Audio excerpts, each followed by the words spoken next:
మన ప్రభు అయిన యేసుక్రీస్తు పరిశుద్ధ నామములో ఈ పాడ్కాస్ట్ ద్వారా వాక్యం ఉంటున్న ప్రతి వారికి నా హృదయపూర్వకమైనటువంటి వందనాలు. యెషయా ప్రవచన గ్రంథం 51వ అధ్యాయము 1వ వచనం. నీతిని అనుసరించుచు యెహోవాను వెదుకుచు ఉండువారలారా నా మాట వినుడి. మీరు ఏ బండ నుండి చెక్కబడితరో దాన్ని ఆలోచించుడి, మీరు ఏ గుంట నుండి తవ్వబడితరో దాన్ని ఆలోచించుడి. చదివిన వాక్య భాగంలో దేవుడు మనల్ని ఆలోచించండి అనే ఒక విషయాన్ని మన ముందు పెడుతున్నారు. మీరు ఏ బండ నుండి చెక్కబడ్డారు, మీరు ఏ గుంటలో నుండి తవ్వబడ్డారు అన్న విషయాన్ని అస్సలు మీరు మర్చిపోవద్దు.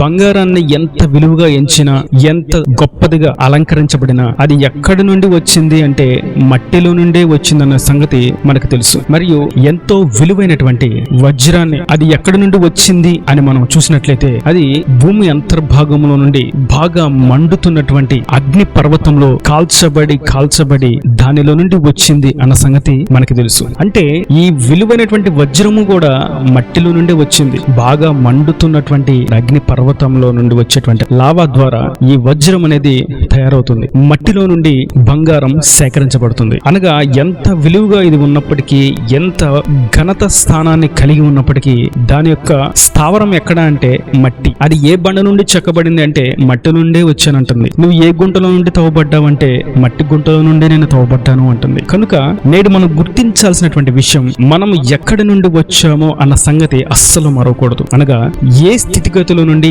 ఏ పాపపు రొచ్చులో నుండి, ఏ భయంకరమైనటువంటి దీన స్థితిలో నుండి దేవుడు మనల్ని పైకి లేవనెత్తాడో ఆ స్థితిని అస్సలు మర్చిపోకూడదు. ఆ క్రియలు మర్చిపోవాలి కానీ ఆ స్థితిని మర్చిపోకూడదు. అటువంటి భయంకరమైన స్థితిలో నుండి నా దేవుడు నన్ను ఈ రోజు ఇలాగా మార్చాడు, విలువైనటువంటి ఒక ముత్యంగా నన్ను చేశాడు అని ఎల్లప్పుడూ కూడా ఆయనకు కృతజ్ఞత కలిగి ఉండాలి అనేది ఈ యొక్క వాక్య భాగం. మీరు ఏ బండ నుండి చెక్కబడ్డారు, మీరు ఏ గుంటలో నుండి తవ్వబడ్డారో అది మీరు ఆలోచించండి. ఇలా ఎందుకు ప్రభు ఆలోచించమంటున్నాడు? దీనిలో ఆలోచించాల్సినటువంటి విషయం ఏముంది? ఎందుకంటే మనం ఎక్కడి నుండి వచ్చామో అన్న సంగతి మనకు గుర్తుంటే అటువంటి స్థితిలో ఉన్న వారిని మనం ద్వేషించం, అటువంటి పరిస్థితిలో ఉన్న వారిని మనం తృణీకరించం. చాలా సాక్ష్యాలు వింటూ ఉంటాం. చాలా దీన స్థితిలో నుంచి, పేదరికంలో నుండి, కట్టిక పేదరికంలో నుండి కడు సంపన్నులుగా మార్చబడిన వారి సాక్ష్యాలు వింటాం. అనగా వారు ఎలాగా ఈ స్థాయికి వచ్చారు, వారికి పూర్వస్థితి ఏంటంటే పేదరికం. దాన్ని వారు ఎప్పుడు మర్చిపోకూడదు. అది ఏదైనప్పటికీ పేదరికంలో నుండి ధనవంతులుగా మార్చబడిన, నిరక్షరాస్యతలో నుండి చదువుకొని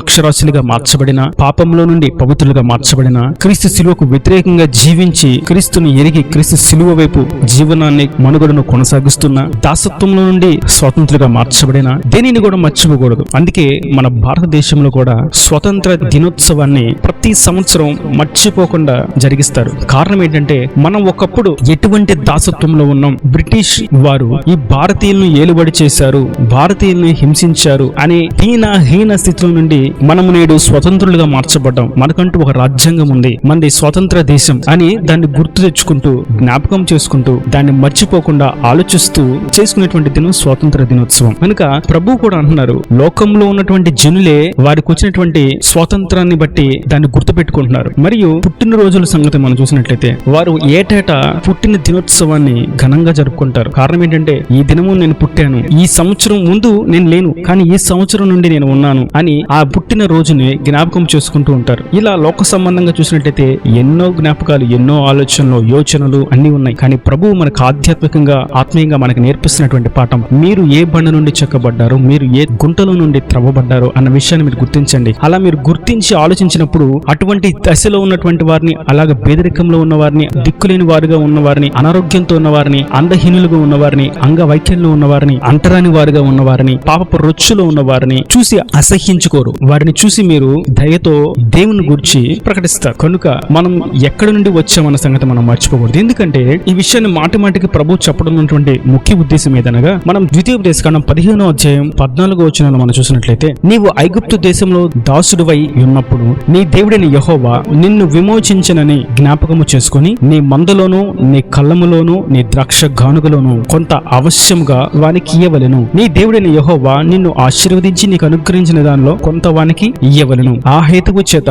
నేను ఈ సంగతి నేడు మీకు ఆజ్ఞాపించుచున్నాను. దేవుడు ఇక్కడ ఇజ్రాయేల్ జనాంగానికి, అనగా తన స్వకీయ సాంపాద్యానికి, తన రక్తంలో కడగబడినటువంటి తన స్వాస్యంకు, తన ప్రియ బిడ్డలకు సెలవిస్తున్నటువంటి మాట ఏదనగా, మీరు ఏ బండ నుండి చెక్కబడ్డారో, ఏ గుంట నుండి తవ్వబడ్డారో గుర్తుపెట్టుకోండి. మీరు ఐగుప్తు దాసత్వంలో ఉన్నప్పుడు నేను మిమ్మల్ని విమోచించా కనుక మీ వలె దాసత్వంలో ఉన్నప్పుడు ఎలాగ దుర్బలంగా ఉన్నారో వారిని మీరు చూసి తృణీకరించొద్దు, వారికి మీరు సహాయాన్ని అందించండి, వారిని ప్రేమించండి. ఒకే ఒక్క మాట, మీరు ఒకప్పుడు ప్రేమ లేని వారుగా, ప్రేమించబడిన వారుగా, తృణీకరింపబడిన వారుగా, ఎన్నిక లేని వారుగా, అవమానాలు నిందలు అనుభవించేవారుగా ఉన్నారు. నేడైతే నేను మిమ్మల్ని రక్షించి నేను మీకు ఒక స్థానాన్ని, మీకు ఒక స్థాయిని ఇచ్చాను. నా జీవ గ్రంథం, నా రాజ్యంలో పరిశుద్ధమైనటువంటి ఒక జీవ గ్రంథంలో మీ పేర్లు నేను లిఖించాను. పరలోక రాజ్యానికి వారసులుగా మిమ్మును నేను రూపుదిద్దుతున్నాను. కనుక మీరు మీకు కలిగిన దాంట్లో మీరు విన్న వాక్యాన్ని పంచండి, మీరు తెలుసుకున్నటువంటి వాక్యాలను పంచండి, మీకు కలిగినటువంటి సామర్థ్యతను బట్టి వారికి సహాయాన్ని అందించండి, మీ గుప్పిలను విప్పండి, వారికి ఆకలి తీర్చండి అని ప్రభు ఇజ్రాయేల్ జనాంగానికి అనగా తన స్వకీయ జనానికి ఆయన ఆజ్ఞాపిస్తున్నాడు. అనగా మనకు ఆయన ఆజ్ఞాపిస్తున్నాడు. మీరు ప్రేమ లేని వారుగా ఉన్నారు, మీరు భేదవారుగా ఉన్నారు, మీరు ఎన్నిక లేని వారుగా ఒకప్పుడు ఉన్నారు కదా. ఇప్పుడు అటువంటి స్థితిలో ఉన్న వారిని మీరు ప్రేమించండి, మీరు సహాయాన్ని అందించండి.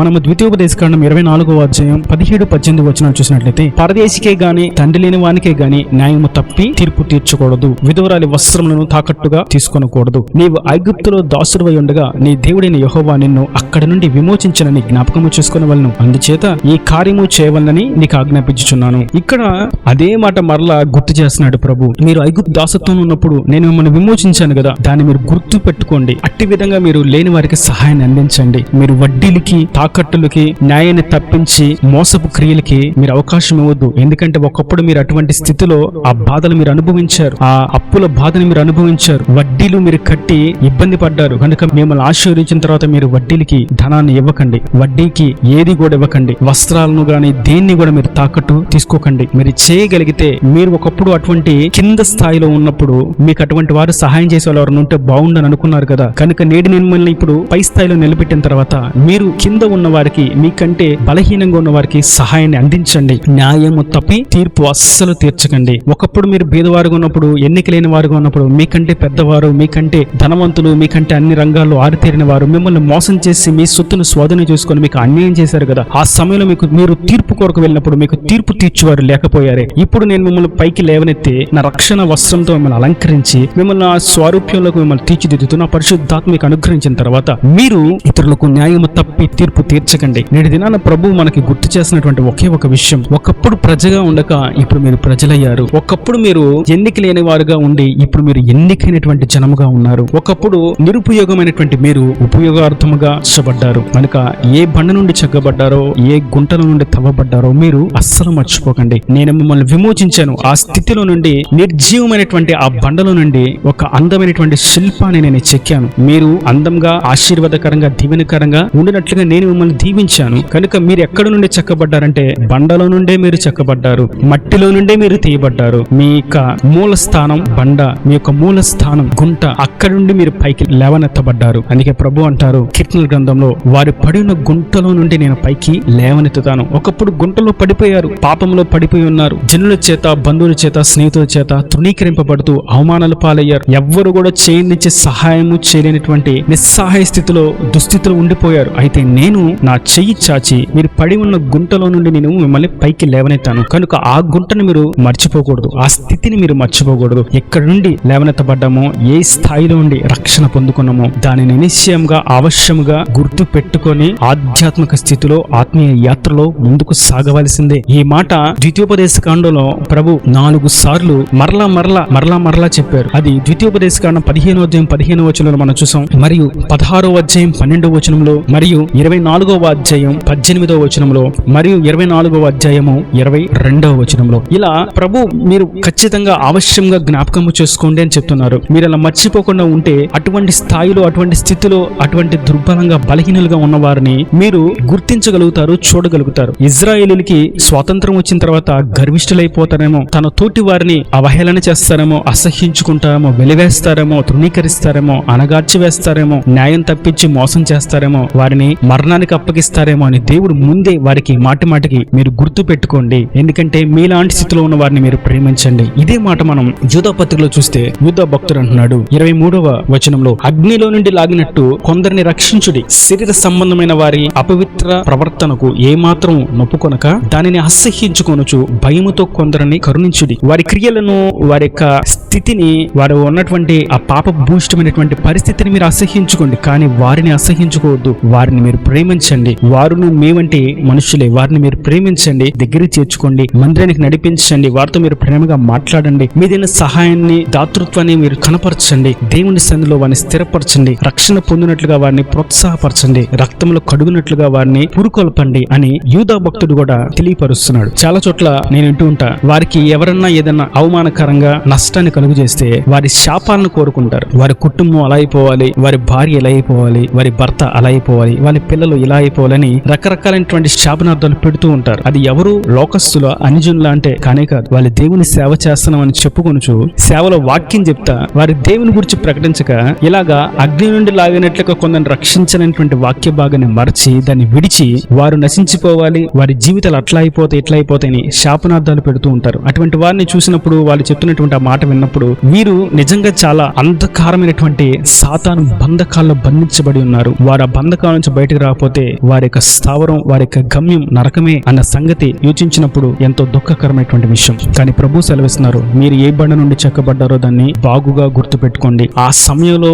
మీ మాట వినడానికి, మీకు సహాయాన్ని అందించడానికి ఎవ్వరూ మీ స్వరాన్ని వినడానికి కూడా లేరు. కానీ నేను మీ స్వరాన్ని విని, మీ కన్నీరు చూచి, మీ ఆర్తధ్వనిని విని, నా చెయ్యి చాచి గుంటలో నుండి పైకి లేవనెత్తి బంధకాల నుంచి స్వతంత్రులుగా చేసి నిర్జీవ స్థితిలో ఉన్నటువంటి బండలో నుండి మిమ్మల్ని శ్రేష్టమైనటువంటి శిల్పముగా రూపుదిద్దాను. మీరు దాన్ని జ్ఞాపకము చేసుకోండి. నేను మిమ్మల్ని ప్రేమించినట్లు మీరు ఒకరినొకరిని ప్రేమించుకొనండి. ఆయన చెప్తున్నటువంటి ఒకే ఒక్క సారం ఏంటంటే, ఈ వాక్య భాగం అంతా, నేను మిమ్మల్ని ప్రేమించినట్లుగా మీరు ఇతరులను ప్రేమించండి. నేను మీకు ఏ విధంగా మీకు సహాయాన్ని అందిస్తున్నానో మీరు ఇతరులకు సహాయాన్ని అలాగ అందించండి. నేను మీకు ఏ విధంగా తోడుగా ఉన్నానో మీరు ఇతరులకు తోడుగా ఉండండి. నేను ఏ విధంగా నా మాటల ద్వారా మిమ్మల్ని బలపరుస్తున్నానో, ధైర్యపరుస్తున్నానో మీరు ఇతరులను మాటల ద్వారా మీరు బలపరచండి, ధైర్యపరచండి. కొంతమందికి వాక్యాలను వినడమే, ఏ బండ నుండి చెక్కబడ్డారో అన్న విషయాన్ని మర్చిపోయి వాక్యాన్ని వినడం మట్టుకే చేస్తారు. కానీ ఇతరులకు ఆ వాక్యాన్ని, ఆ స్థితిలో ఉన్న వారికి వాక్యాన్ని పంచడానికి నామోషి, భయం, వాక్యాన్ని ఇతరులకు పంచడానికి, షేర్ చేయడానికి, ఈ వాక్యం వినండి, దేవుడు బలపరుస్తాడు, దేవుడు మీతో మాట్లాడతాడు అని పంచడానికి భయం. వారు దాన్ని చేయలేరు. ఎందుకంటే వారు ఒకప్పుడు ఏ బండలో నుండి ఉన్నారో, ఎటువంటి బంధకాల్లో ఉన్నారో, ఎటువంటి గుంటలో ఉన్నారన్న సంగతి వారికి గుర్తు లేదు. ఒకప్పుడు అదే స్థితిలో ఉంటే కదా నా దేవుడు మీ మాట ద్వారా, ఈ వాక్యం ద్వారా నాతో మాట్లాడి నన్ను పురుకొల్పాడు, నన్ను ఉత్సాహపరిచాడు, ఉజ్జీవింపచేశాడు. ఇటువంటి దేవుని మాటను ఇతరులకు నేను వినిపించాలి, ఇతరులకు అందచేయాలి అనేటువంటి సత్య వాక్యాన్ని, సత్యాన్ని ప్రకటిస్తున్నటువంటి సత్య సేవకులు ప్రకటిస్తున్నటువంటి నిజమైనటువంటి దేవుని అభిషక్తులు ప్రకటిస్తున్నటువంటి మాటలు ఇతరులతో పంచుకోవడానికి, ఇతరులతో షేర్ చేసుకోవడానికి భయము మరియు దాన్ని చేయలేనటువంటి నిస్సహాయ స్థితి. కానీ ప్రభు అంటున్నారు, మీరు ఒకప్పుడు బంధకాల్లో ఉంటే నా మాట మిమ్మల్ని బలపరిచింది. అదే మాటను ఇప్పుడు మీరు పొందుకున్నారు. అదే మాటను మీరు పొందుకొని ఇతరులకు పంచండి. మిమ్మల్ని నేను ఎట్లా ప్రేమించాను, మీకు నా మాటను ఎలా వెలిపింపచేశాను, మీరు ఇతరులకు ప్రేమించండి, ఇతరులకు ఆ మాటలను పంచండి. కనుక మనల్ని ఆయన చక్కని అందమైనటువంటి దేవునికి ఇష్టమైనటువంటి స్వరూపముతో సృజించి ఉండగా, రూపించి ఉండగా, ఆయన రాజ్యానికి రాకడకు వారసులం ఉన్నట్లుగా ఎల్లప్పుడూ ఆయన మన లేవనెత్తినటువంటి స్థితిని జ్ఞాపకం చేసుకుంటూ కృతజ్ఞత హృదయంతో, కృతజ్ఞత భావంతో ఆయన రాకడకు, రాజ్యమునకు సిద్ధపరచబడదుము గాక. ఈ నా దేవుని మాటల ప్రతి హృదయాన్ని నీరు కట్టి ఫలింపజేయను గాక. ఆమేన్. God bless you. తలలు మంచి కళ్ళు మూసటితే మీ కొరకు చిన్న ప్రార్థన. ప్రేమ స్వరూపి కర్ణకటాక్షంగా తండ్రి నా ప్రభువా, ఇవరకు నీ కృపలో భద్రపరిచినందుకు స్తోత్రం. మాట్లాడిన ప్రతి ఒక్క బిడ్డను ఆశీర్వదించండి. ఏ బండ నుండి చెక్కబడ్డారో, ఏ గుంట నుండి తవ్వబడ్డారో అన్న విషయాన్ని గూర్చి మీరు స్పష్టంగా వివరించినందుకు స్తోత్రం. కానీ ప్రతి వారు ఏ స్థితిలో నుండి పైకి లేవనెత్తబడ్డారో ఆ స్థితిని గుర్తుపెట్టుకొని ఆ ప్రకారం అటువంటి స్థితిలో ఉన్న వారి ఎడల దయతోనూ ప్రేమతోనూ ముందుకు సాగునట్లుగా, మసలుకున్నట్లుగా వారందరినీ మీరు దీవించండి. ఇంకను నీ మాటలు బట్టి రక్షణ పొందుకొని, నీ మాటలను బట్టి ధైర్యం పొందుకుంటున్న వారు ఈ మాటలను అనేకులకు పంచినట్లుగా, సత్యాన్ని అనేకులకు పరిచయలో పాలిభాగస్లో ఉన్నట్లుగా, అనేకులకు వివరింప చేయబడినట్లుగా మీరు సహాయం అనుగ్రహించి వారిలో అటువంటి ఉజ్జీవాన్ని, ధైర్యాన్ని, ఆసక్తిని మీరు కలిగింపచేసి ప్రతి అవసరం అక్కర్ను నీ మహిమలో తీర్చి సకల సమృద్ధిని దయచేయమని, రాకడ రాజ్యాన్ని సిద్ధపరచమని యేసు పరిశుద్ధ నామమున ప్రార్థించి వేడుకుంటున్నాను తండ్రి. ఆమేన్. ఆమేన్.